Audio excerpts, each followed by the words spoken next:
Welcome back to the channel. In today's video, I'm going to show you how you can turn your photo into a Medusa Queen using Pippit AI for free.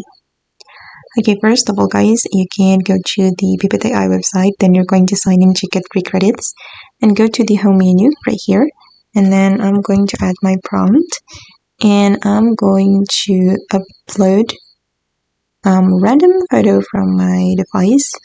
I'm going to choose this one, and then we can submit the photo and also the prompt.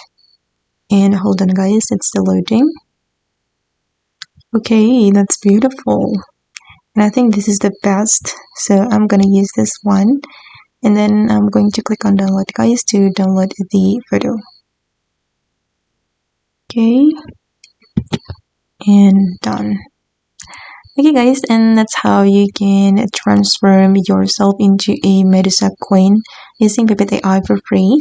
If you want to try it yourself, you can click Pippit AI join link on my YouTube description, and then you can try to make any photo or any video as creative as you can.